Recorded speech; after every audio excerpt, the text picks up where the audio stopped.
you will win eventually. There's no doubt. If you're determined and you're bright and you keep going, you will win. There's no other outcome possible.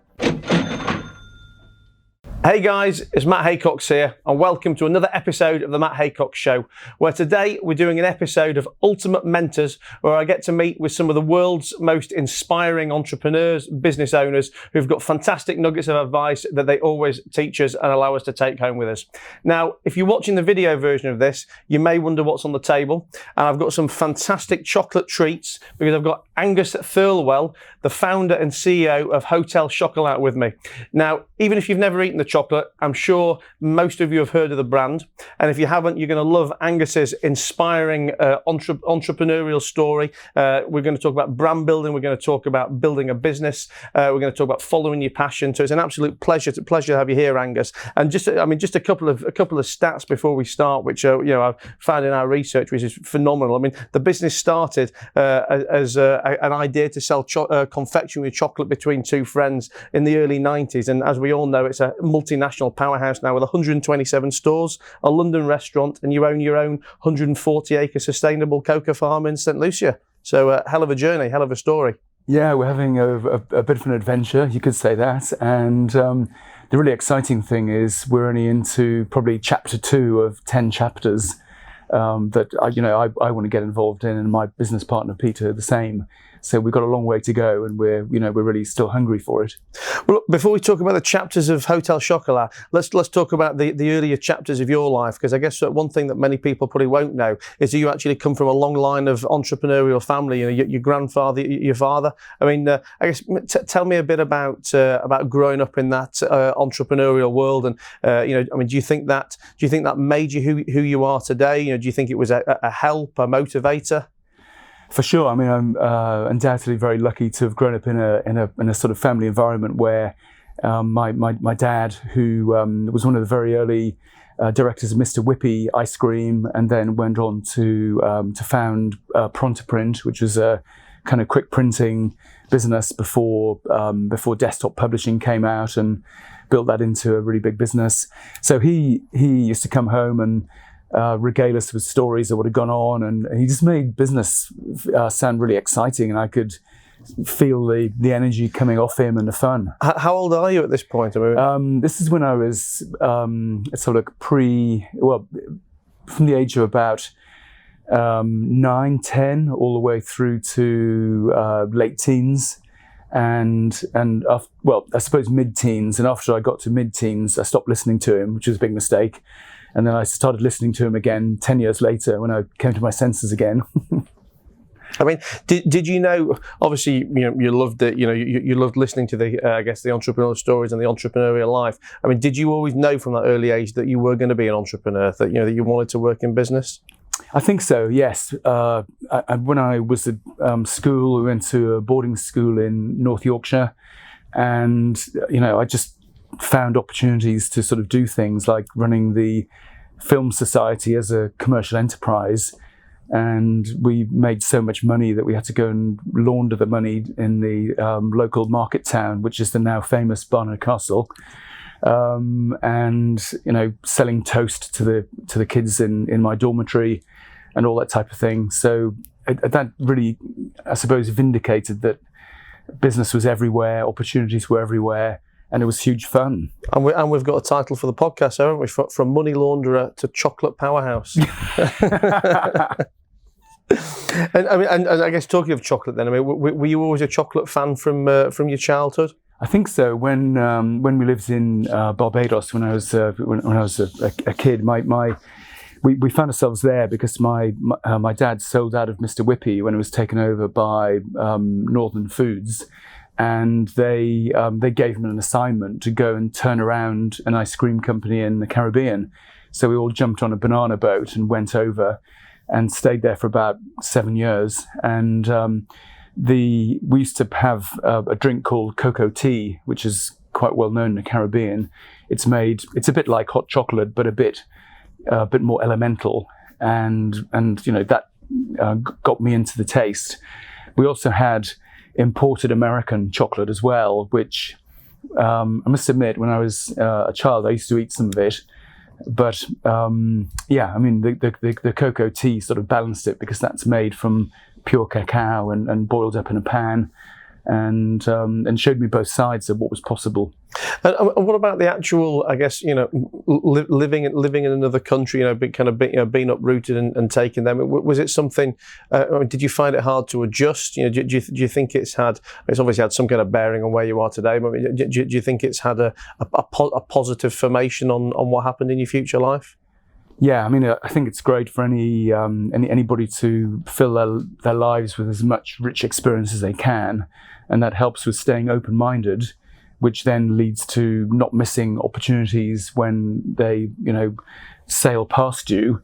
And I think one of the things that I see is a lot of people are fixated on a particular plan or a particular stage of their business model, and they're not alive enough to seeing other possibilities that sort of waft past them, and keeping that open mind, but by the same token, not getting too distracted by that is the judgment of it all, and that's the eternal struggle of a open-minded entrepreneur. When do you adjust your model and evolve it, or when do you just keep sticking to the knitting and keep going and keep making it work?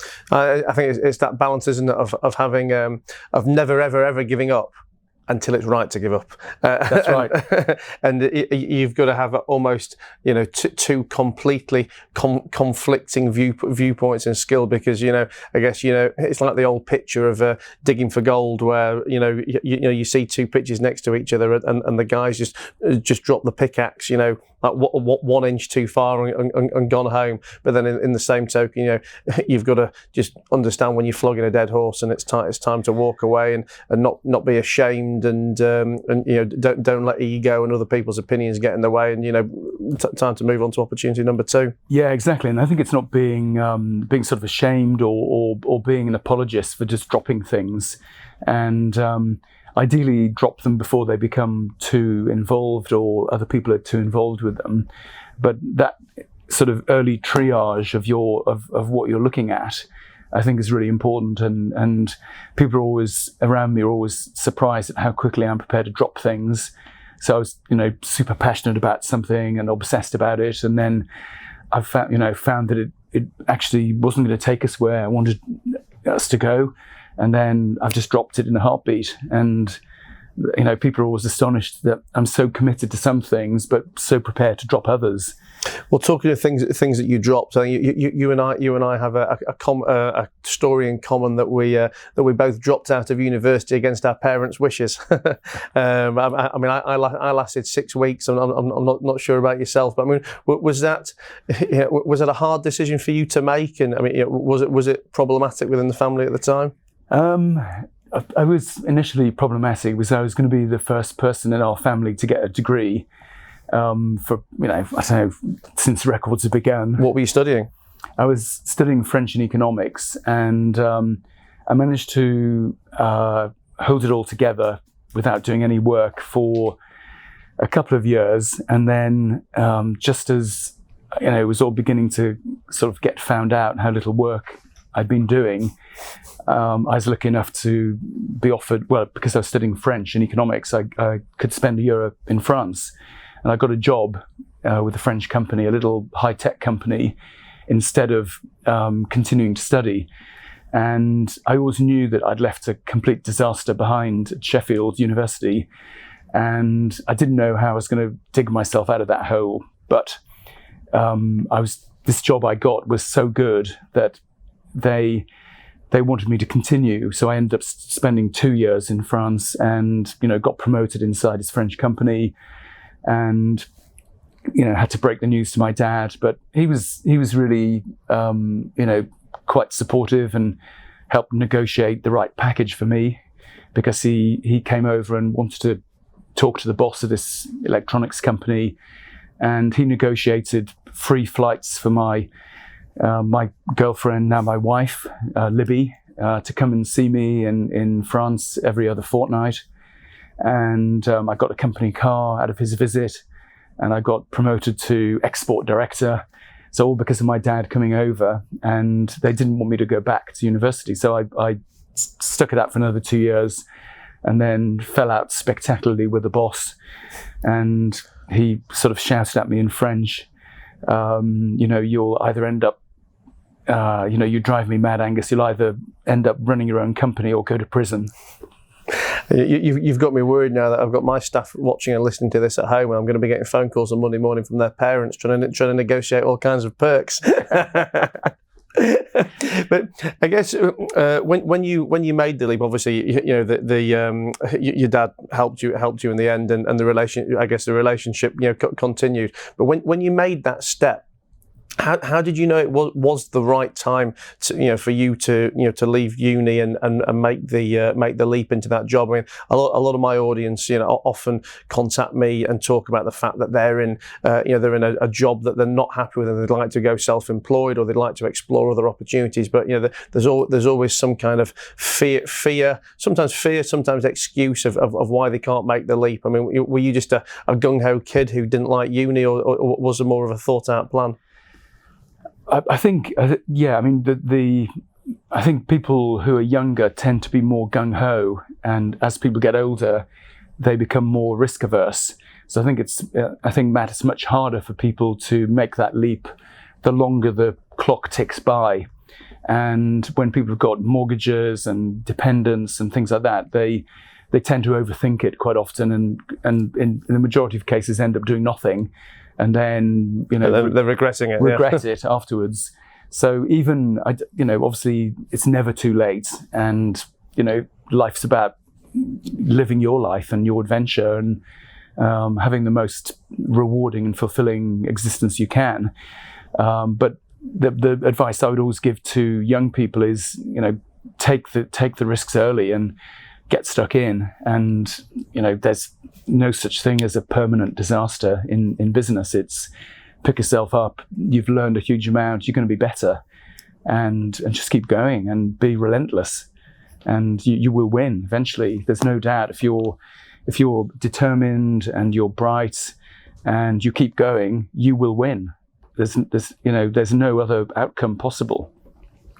So tell me, how do we go from job in France to meeting your business partner, or your friend who became your business partner, and moving into the world of chocolate? Well, I came back to the UK and decided to keep going in the electronics area, and found a job in a little high-tech company in Cambridge. And this guy, Peter Harris, interviewed me and offered me the job on the spot, which, if you know Peter Harris like I do, is a very unusual act. I mean, he's my 30-year, and counting business partner, and his big super skill is analysing risk and not being too impetuous. But in certain moments, he is, and that was one of them where he broke his own rule and hired me on the spot. And just talking about that then, and I would probably jumping the gun a little bit, but I know we haven't known each other too long, but I would absolutely, from what I know of you in the short time we've met, I would absolutely not describe you as, risk calculating surgeon. I'd see you more of the one that, follows your gut, follows your heart, etc. I mean, how do you find it working with a partner who I would see as an opposite in those kind of things? Is it a benefit because you yin and yang each other? Is it tough because it pisses you off because you want to do all this stuff and you put the brakes on? I mean, the quick route to failing is surrounding yourself by yes men, or being in sort of like an echo chamber where everybody's got the same opinion, and it's much more, in a way, annoying to have people around you who are opposites, but ultimately it means you end up with better plans. And if your idea isn't good enough that you can't convince people, then you're just kidding yourself. So sooner or later you're going to come up against the need to persuade and get the idea supported by a wide and diverse group of people. So you may as well face up to that as early as possible. Get yourself a business partner that's the opposite of you in as many ways as possible, and slug it out. And that's what Peter and I have done for 30 years. And we can annoy each other like nobody else, but also I know that he's got my back, and he knows I've got his, and we're united by a common purpose, but also like a black sense of humor as well. So we crack jokes about the most unsuitable things and can overcome anything with a dash of humor. So no, he's been a great business partner so far, and we intend to keep it going for a long time. So you and Peter have been slugging it out for 30 years. Obviously some disputes have probably been greater than others. How do you actually come to resolve these situations if you really are, poles apart on something and one of you can't convince the other? Yeah, we'll normally find out who's the most passionate about that particular thing, and typically it would be me wanting to bring something new. That's my role, to evolve the business and to to kind of innovate. That's my skill set. And if Peter really doesn't like it at all, then I would listen carefully to why. And if I still think it's a good idea, and quite often I would actually agree that he's found something about it that I think, well, I've got 3 other ideas that I haven't told him about yet, so I'll pick my battles. I'll pick my battles, yeah. Or if I really feel strongly about it, I'll say, look, I'm going to test it out. Let's contain this. So I want to get into the market with it, and we'll run it for 6 months, a year. And if it's clear it's not really going to succeed, then I'll be the first to want to close it down. So, and normally that's absolutely enough. That and really what Peter wants to hear is, how committed am I to it? Is it something that is the next big thing, or is it something that's going to be a total distraction and pull us away from what we need to deliver to make the business continue to prosper financially. So going back to the story of you and Peter meeting and him hiring you on the spot, what happened from there? Well, he had this business with some partners in Cambridge, and it was a few kind of bright electrical engineers and software guys, and Peter was the accountant and the commercial part of that. And our job together was to try to sell the technology, and we spent a lot of time traveling together. And it took us about 10 months precisely to decide that we wanted to pack that in and go and do something completely new together, and mainly driven by the fact that the technology area we were in was quite complicated, and we ended up selling quite successfully, but quite often the reliability of what we sold let the whole system down, and we ended up with fundamentally sometimes unhappy customers, and we didn't like that. It felt like we were building something on foundations that weren't solid enough, and so that was a very early learning for us, that we wanted to always build things that kind of accrued benefit. We didn't want to just have transitory businesses that were a flash in the pan and could disappear like that. We wanted to build long-term permanency, things of value that were going to stick around, and we could layer and layer and layer up. And we that was really the catalyst for us, just to peel away from that business, and then start something up, 2 guys in a room with a telephone each, and that's how we started. And tell me about the start. Well, and where did the idea come from? It was. We started with the kind of the most ridiculously niche idea in the whole of the global confectionery world, which was little packs of peppermints with companies' logos printed on them. And so it was really a promotional gift that happened to be a peppermint. And we picked mints because they were refreshing and clean, and we could have a little machine that printed a nice paper label. And so we were really evangelical, the mint guys. And we used to go around with a wallet that had, our business cards, and you flicked it open and had 6 peppermints in a little holster. And I think people sort of found us, frankly, hilarious, but also we got some big orders from people like British Airways, car companies, Ford, Aston Martin, Vauxhall, electronic companies, and it kind of really caught on. And this is in the 1980s, and we kept going on mints and made a very profitable business, but it reached a certain level, and then our customers kept saying, "Well, what else have you got? We love your mints, but you must have something else." We said, "No, mints or nothing." And after a while, we realised we would have to find something else, and so I started to research, admittedly reluctantly, chocolate. But it didn't take long to realise that we were the only people on the planet that were more excited by peppermints than chocolate.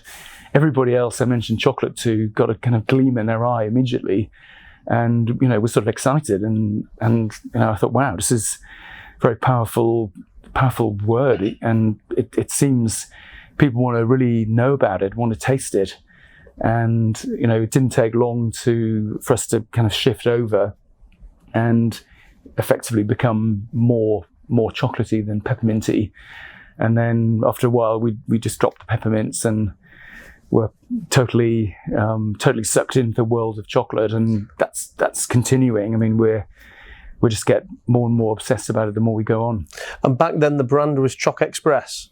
Yeah, so the first idea was really fast delivered chocolate gifts, fit through the letterbox, come with a message card. All you have to do is phone up with a credit card and it's done. And then we were very early internet pioneers. I mean, I was going to say, presumably, while that's is super commonplace on every product nowadays. I mean, that would have been very pioneering back in the late 80s, early 90s. Yeah, mail order, internet delivery, etc. Yeah, I think we were very early in on that, and did you know? I mean, did you know what you were doing? But were you thinking ahead that this is going to be a new form of delivery, or did it just suit your business model and you kind of right place at the right time? We were very clear that we were in the gift business, delivered gifts, and we were competing with flowers. And the way we looked at it, flowers were limited because typically they're only typically sent to women. Stereotypically, and you can't really share flowers, and they don't fit through a letterbox. And so we thought, wow, with chocolate's way better, and that was the idea. And we were very early in on the whole sort of scene like that. We got approached by a big internet firm, AT&T, who wanted to prove that the internet could become a commercial forum. And they said, look, we'll build a website for you, if a thing called a website, if you pay us 10% of sales, and your business model is exactly the sort of thing we're looking for that we think could work. And so I worked with them to build a very early website, and it worked. And then they decided they didn't want to be in building websites; they wanted to be in the hosting business. And so we then found somebody else to take it on, and now we're on to, iteration 50 of our website. And have you always planned to build and grow a big business out of this, or has it almost been a byproduct of your, clear obsession with constant innovation? Yeah, I think the products a very exciting part of what is the, if you like, the ideation, but I'm more excited by models and the perpetuity of a good model. For me, something that is a good idea has got so many win-wins on it, and I like to look for things that are, in our brand that are, for example, ethical, that are bringing opportunities to other people, that make people happy, that make good sustainable profit, which then means we want to do more of it, which then continues that flywheel of making more people happy, makes it more sustainably ethical, and trying to unite those sort of sometimes opposing things into a triple win is how I sort of rate a good idea. And tell me, I mean, you use words like sustainable, ethical, moral, etc. I mean, which are all, let's say, they're all very much buzzwords. Yeah. But how important do you see? I mean, do you think if you followed those principles blindly, you could ultimately create a successful business, or do you think you can't create a successful business without following those principles? You know, how into? I mean, and they're obviously your principles that make you sleep better at night. But you know, how much do you think profit does come along with those? I think, to be honest, they can be started by either of those motivators. Either have a consumer-facing business that's all about a great product and making people happy in a certain way. But then, if you're consumer-facing in 2020, you've got to have an ethical and moral and sustainable dimension to it sooner or later. So you may as well stitch that in and make sure that it's part of the proposition. Flipping around the other way, you can also find a problem that is that needs an ethical and sustainable solution to it, and that can be the leader. And then you have to find a way to make it profitable so you can continue doing it in a way that isn't dependent on other people's largesse or other people writing a check out for you, which means that you're independent. And if you have an idea that's ethical and sustainable that relies on charity, then you're always at somebody else's mercy. And the moment you get to a pandemic or something, suddenly the rug's pulled from under you, and you can't, your business can't continue. So I'm not very keen on things like that. Well, we'll talk pandemic in a minute, but I mean, over the last 30 years, there's been a hell of a story, a hell of a lot of growth, and always like diversification within your niche as well. We've gone from delivering corporate gifts to opening shops, to opening a hotel, and even having your own cocoa farm. I mean, how important do you think it was to you to go back to your Caribbean? I say Caribbean roots, not roots, but your history in the Caribbean. I mean, was that a pure business decision, or do you think there was a personal reasons to want to get back there as well?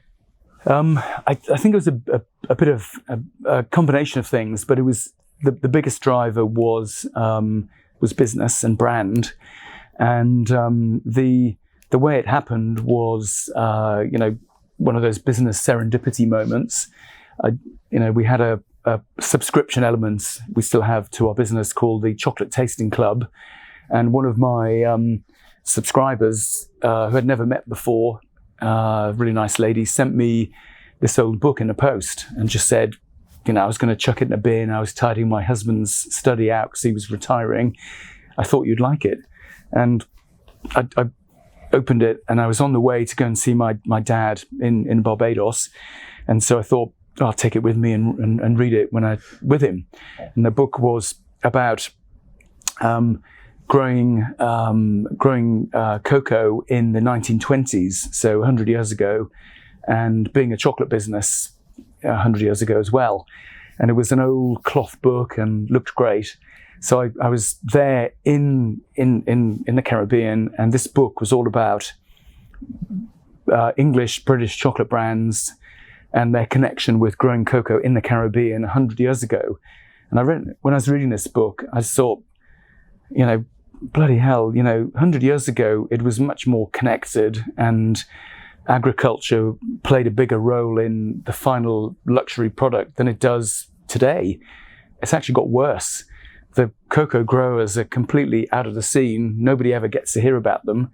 Nobody's interested in them. It's all about marketing and, pumping the chocolate full of loads of sugar and, big chocolate companies and supply chains. And, nobody ever connects the growers in. And so I had a number of things going on in my head thinking, this is what we should be doing. It's going to be a great adventure. Yes, it's, I don't feel that it's an alien culture for me because I grew up there. And if we can be the brand that starts uniting agriculture and luxury together again, we're going to be in a very strong position. and nobody in the luxury chocolate scene was actually going at it from the angle of it's about cocoa, it's about the authenticity. Everybody else was, we're an old, Belgian chocolate brand. We've been making chocolate since 1904, or we're a Swiss heritage, and here's, a picture of our chocolatier with a mustache and a big, chef's toque whipping cream. I was expecting you to walk in looking like that, to be honest. So it's like this is our thing, and there was a sort of visceral, I suppose, emotion that made me want to do it, which I can't probably describe very well, but made me want to go and speak to Peter again about it. And this was a real turning point, because this was about brand, and in the consumer space, brand is the most valuable thing you can possibly do. If you get your brand right, it's where you're going to create the most wealth. And I didn't really know how pivotal it was going to be, but I found myself talking to Peter and saying, look, I think we should buy a cocoa farm in the Caribbean and basically get into that scene. And he said, right, this is in Royston in North Hertfordshire, and we just got our online business making money for the first time, and been a real struggle.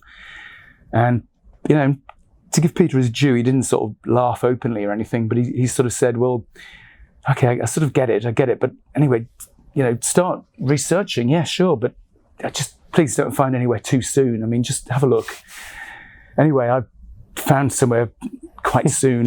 You'd already found, hadn't you, really? I hadn't. Well, actually, I hadn't, but I was lucky. And some people in Saint Lucia said, oh, we've got this old cocoa farm. It's come up for sale the first time since 1950. It's beautiful. You got to come and see it. And we said, so I went back to see Peter and said, look, let's get a ticket. Let's go out to Saint Lucia and have a look. So in a few days we were there, and I'd never been to Saint Lucia before, even though I'd lived in the Caribbean. We used to be all about Barbados, and Peter also. And we're walking around this place, and Peter was the one that grabbed me by the arm and said, God, Angus, this place is amazing. We've got to buy it right now. And I said, whoa, let's just, let's make sure it's the best cocoa farm that's available in Saint Lucia. I agree, it's really amazing, but, let's cool it. Let's keep looking. Anyway. Was that the first time you put the brakes on Peter and not the other way around? Well, he loves this story, and, it's a sort of, dinner party story, obviously. But it was illuminating, because I thought, God, if this place, kind of the power of nature and cacao can have this effect on someone like Peter, what can it do to a normal person? It's going to be magic. And so we didn't leave the island until we'd written out a contract and bought it, because we knew the moment we flew away, somebody else would nip in quick. So we didn't get a survey, we didn't do any due diligence, we just got a rudimentary contract written out and wouldn't leave the island until we got it signed. And then we came back to Royston and thought, Christ, what have we done? What do we know about farming on the other side of the planet? But it's been a great adventure so far, and we've got a lot more to do on that. And I mean, do you think the business wouldn't be what it was today without it? Undoubtedly. I mean, it was such a turning point. I mean, what it meant was that we started to look out at the world from the viewpoints of a cocoa farmer, and it's very different, because things like this, for example, this machine, the velvetizer, is all about drinking chocolate, and this is the how chocolate started to come into Europe. 200, 300 years ago, it was a drink, way before it was an edible thing, and so we then created the contemporary version of it, which is the velvetizer, but it was. Did you invent that? No, that's not a commonplace product under your brand. That is yours. We partnered with Juliet, who are another great British company, great engineers. So we approached them with our idea. They did the electrical engineering. But the job at hand was, how do you make an amazing and real hot chocolate at home without getting a saucepan out and whisking for ages and having loads of washing up? And this does it in 2.5 minutes. And it's like, the Nespresso of the hot chocolate world. So we would never have come up with that idea if we hadn't thought about the world through a cocoa grower's perspective. And things like, we created a cocoa gin and loads of other stuff, a cocoa beauty line. So we're at the moment growing in Japan, and the reason we're getting amazing locations offered to us by the big institutional landlords in Japan is because we're a cocoa lifestyle brand. We're not another chocolate schmocklet brand like the Belgians or the Swiss or the French, who just turn up, and in the Japanese eyes, they're all the same. It's just another take on the same subject. Whereas we can bring a radically more exciting proposition, which is winning out. I like my gadgets. I'm quite ashamed to say I've never tried the hot chocolate machine yet, but I'll definitely be giving it a whirl this week. Fantastic. So you guys have been able to, I guess, invent a new product, bring it to the market. I know we were talking off camera before we started. I think you said you'll sell 200,000 of these this year, which is phenomenal. I mean, a lot of my audience have product ideas. I want to be inventors, etc. How would you advise someone who's got a product idea, to be able to go from kind of inception to building to maybe partnering with someone and then hopefully selling 200,000 units a year? And while you're telling me, I'm going to have one of your chocolate fingers. Thank you very much. Yeah, white, caramel, and milk. Oh well, I'll start with the white and I'll work my way around. Exactly. Work my way around in order. So it's moving into a new field where you don't know anything about that particular industry is always, a bit daunting. And we'd never made an electrical product before. We were, strictly into, truffles and chocolate and, that type of thing. And I had basically I like to throw a lot of energy at something if I want to kind of dislodge the best way of making it work, and just create a bit of action around it, a bit of shake the tree and see what drops out.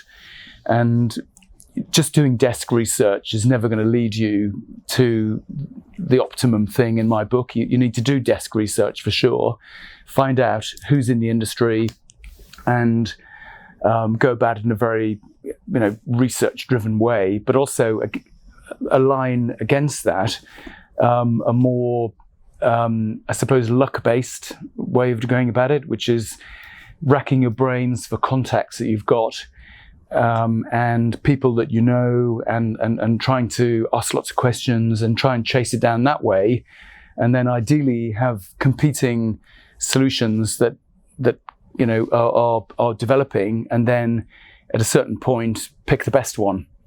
But it's very much a case of throwing lots of energy at it at the beginning and really making sure you have multiple chances of finding a solution rather than just banking on one. So what I did with this is I approached a very kind of respected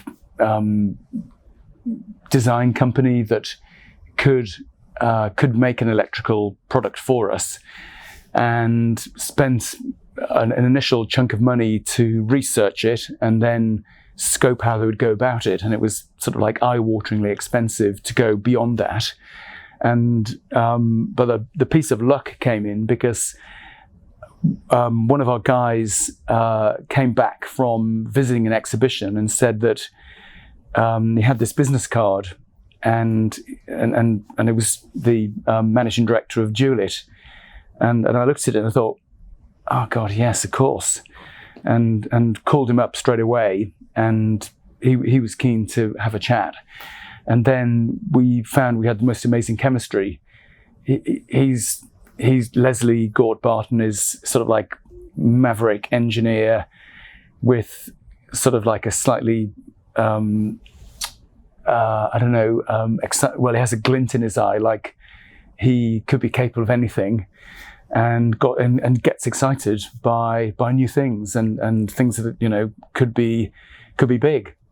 So with that chemistry, we managed to make this product happen without spending an absolute fortune, and that meant that we could bring it into the market, you know, effectively, and it wasn't going to cost millions of quid to actually even get to the starting line.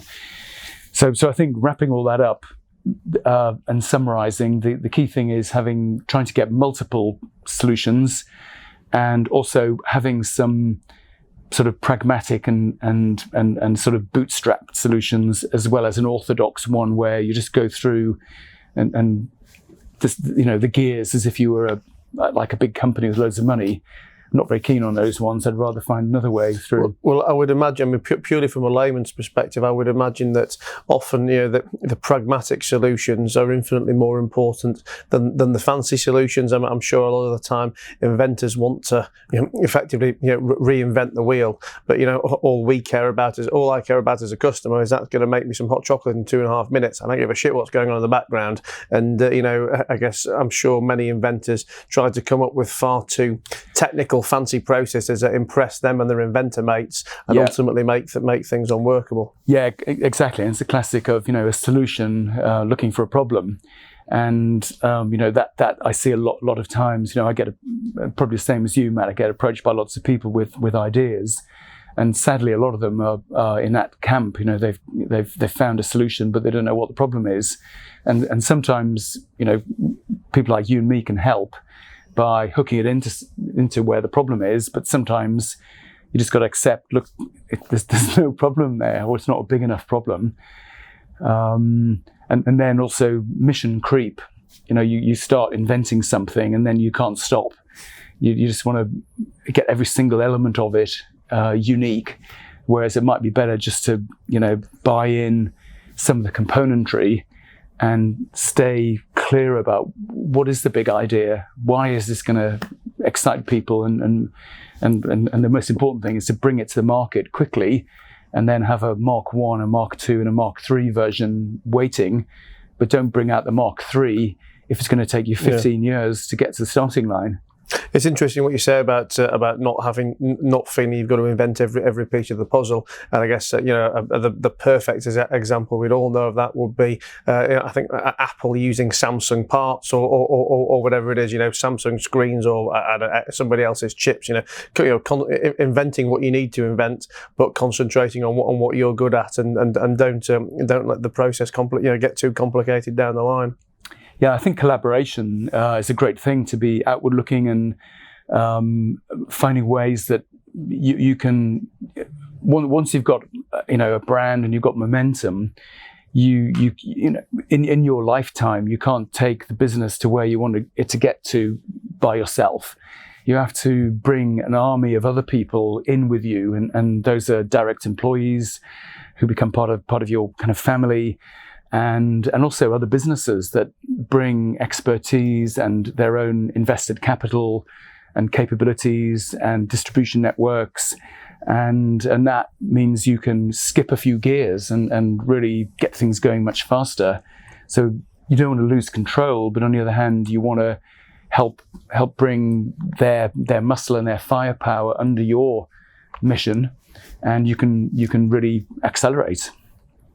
So I want to go back to something we spoke about a minute ago, a few minutes ago now, where you talked about the lady who gave you the picture book, and it kind of, you know, brought back the cocoa memories, and which ultimately led to buying the cocoa farm.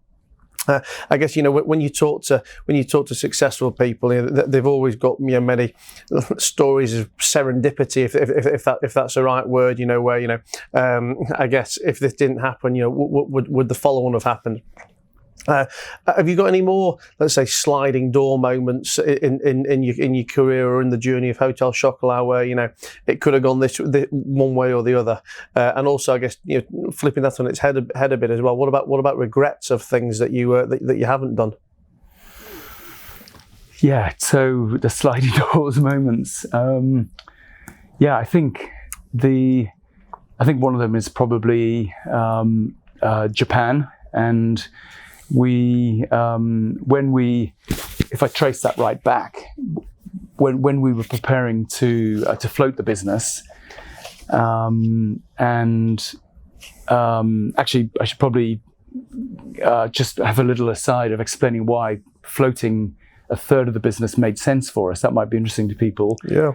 So Peter and I held on to 100% of the capital of Hotel Chocolat up until about 4 years ago, and then we realised that we were getting a little bit older. We didn't want to become too risk averse. We wanted to keep the appetite for risk, and one of the ways of helping that would be to crystallise some of the wealth that we'd created in Hotel Chocolat, and basically enable it to bring it back to our families and just say, okay, look, we said it would work in the end. Here's okay, you can do your own projects.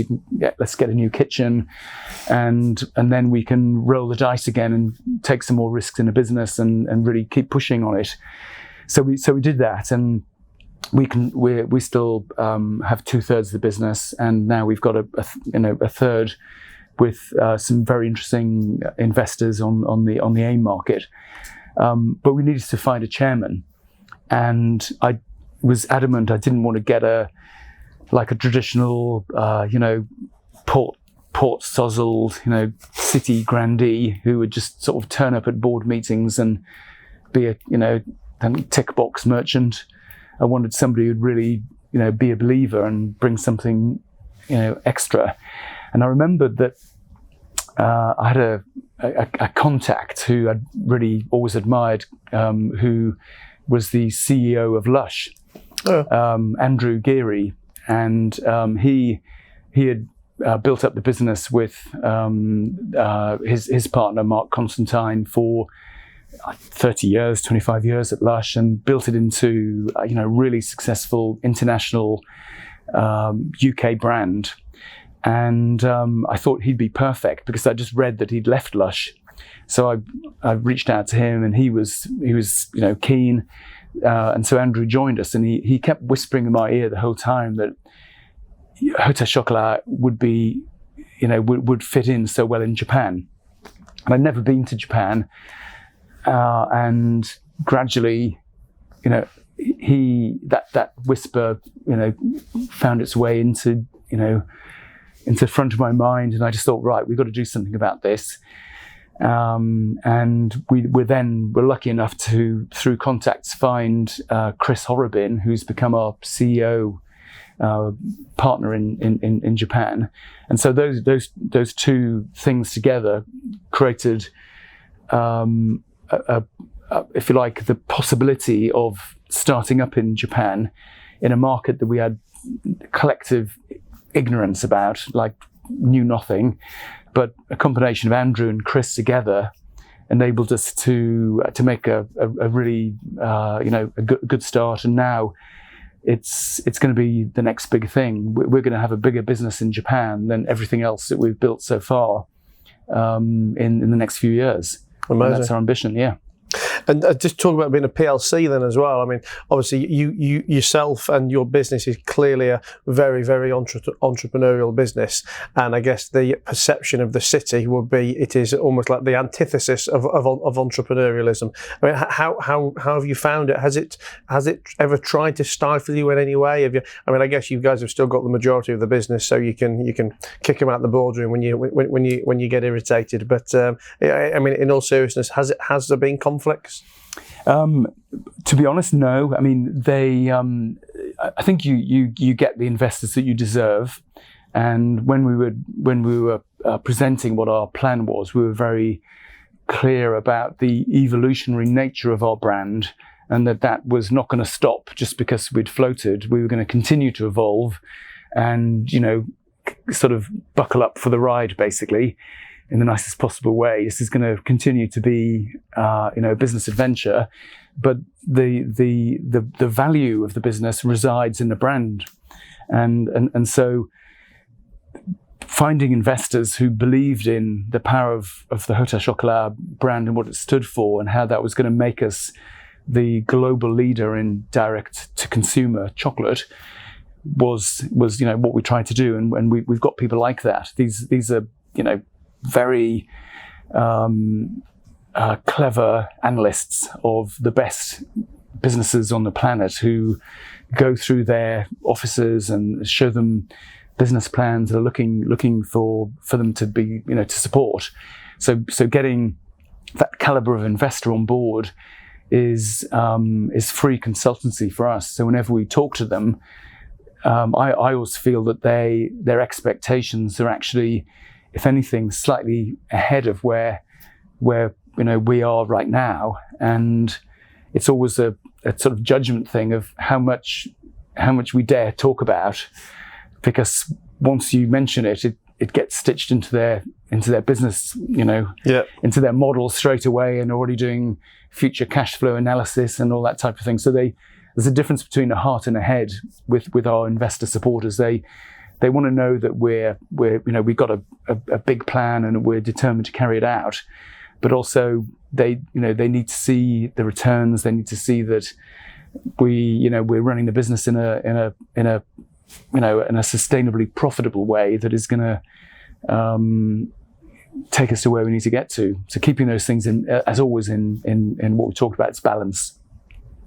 All right, so we've heard a fantastic story and journey about the Hotel Chocolat business, and obviously I've been enjoying the goods as well. I mean, let's talk about Angus the man. What motivates you? What still drives you after so many years in the game? Of clearly being successful beyond many people's wildest dreams. I guess both perceptionally and financially. What still gets you up in the morning, and what's going to keep getting you up in the morning for years to come? I'm just really lucky. I love what I do, and it's the old adage. If you find something you love, and you'll never work a day in your life. I don't think of this as work. What I do, this is a big overlap into what I'm interested in, and I'll never get bored, because we're in electrical goods, we're in agriculture, we're in digital, we're in manufacturing, we're running bars. I've got 2 bars, got 2 restaurants, got a hotel. We distill gin. There's so many facets that drive the Hotel Chocolat brand, that it's difficult not to get excited about it. And I'm surrounded by a group of people that are similarly minded. And leaping out of bed in the morning and working with people of the caliber that we now have in Hotel Chocolat is life affirming and energy building. I guess you could say you've got fantastic diversity whilst still remaining laser focused. It's chocolate, but it's all the different aspects. I guess I probably use a parallel to that in my lending business as well. That I'll always say to people, I love the lending business, because whilst lending's lending, yeah, I still don't know what the business is that's going to ring me tomorrow, and it's always a different business, a different quirk, a different reason why somebody's in that problem or got that opportunity, that we get the chance to solve. Yeah, it's a very rare thing for me to find people who understand that sort of laser focus, but also the permission that it allows to have diverse strands underneath it. It all unites to create an ever more powerful laser-focused brand, but it obviously has strands and roots underneath it, and very few people understand that. So, thank you. It's been great therapy for me talking to you. That's what I'm here for. Tell me, you said something a minute ago as well about your father's advice, and I did read this when I was doing a bit of research this morning, that your father advised you not to chase the money, but to chase something you love, and the money will come. It's obviously. It's not the first time I've heard it, and it's something that I guess plays in my mind a lot as well. And some people will say do what you love and the money will come. Other people say, well, you need to pick something that you know is going to be profitable, and if you make enough money, you'll grow to love it.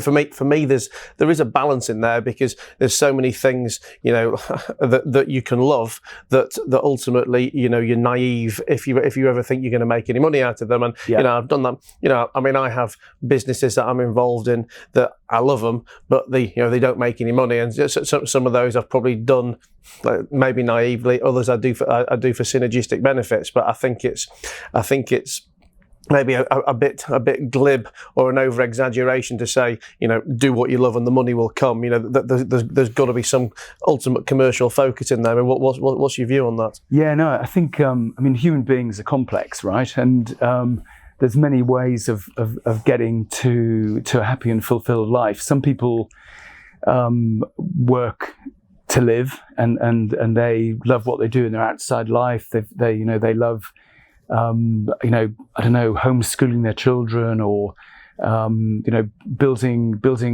a great family life, and the job is the job, and I totally respect that.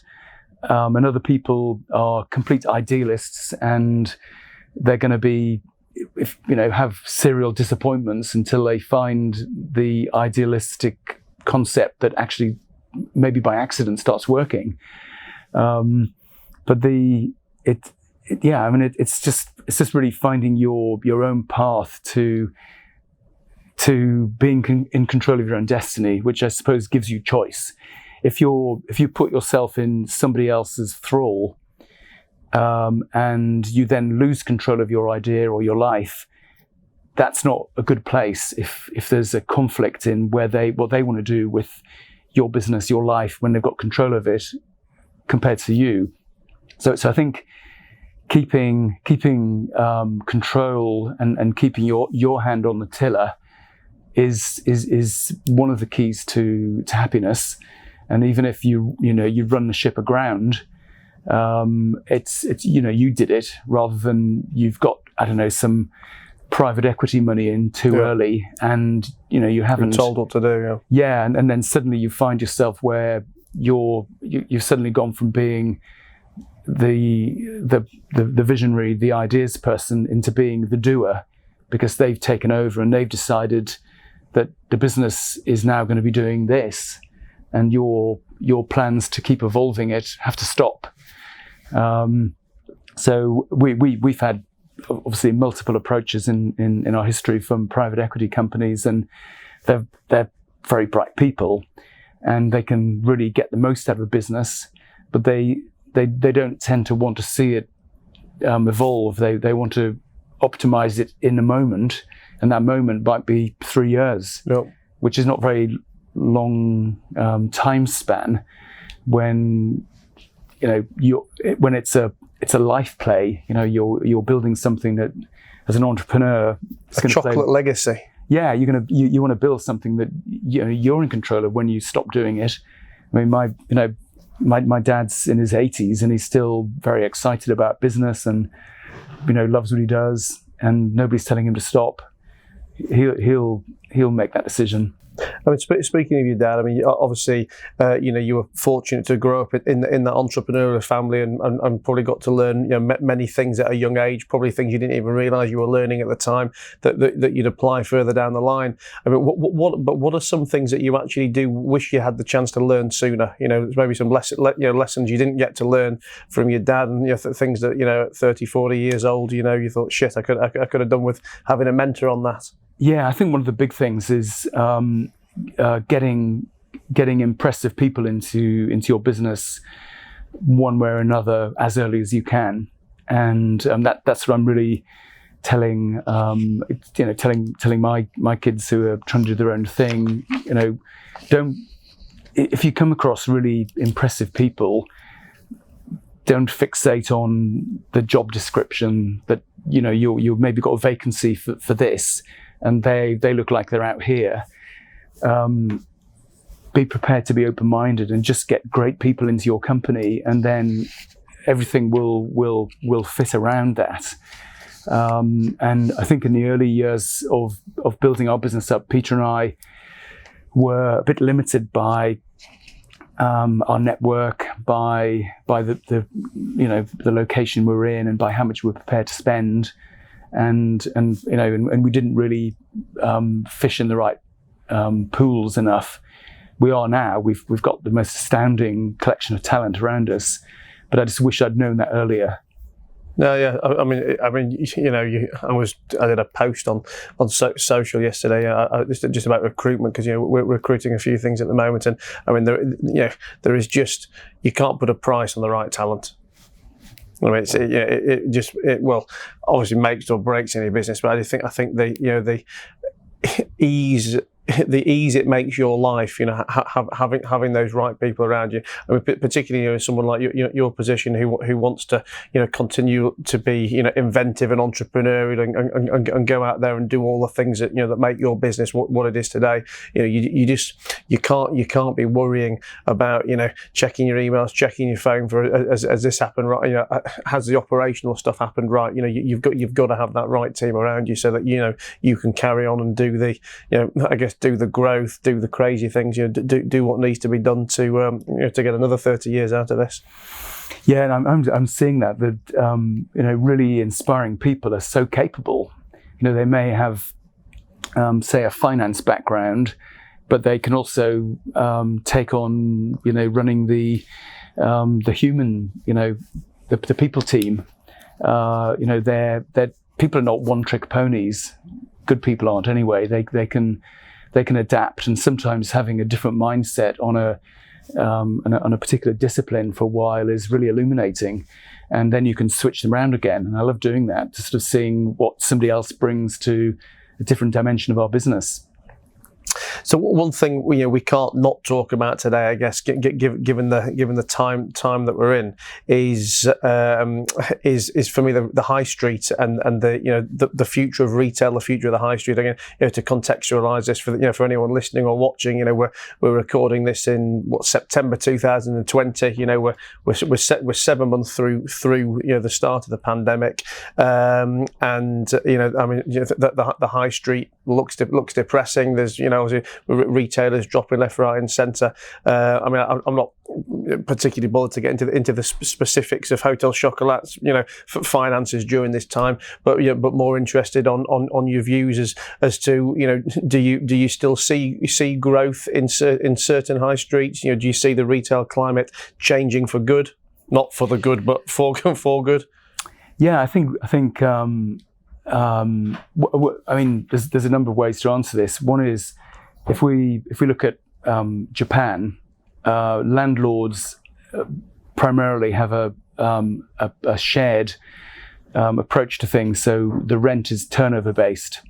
They take, say, 10% of sales, and they will be on your back if you're not doing a good enough job, because you're in it together.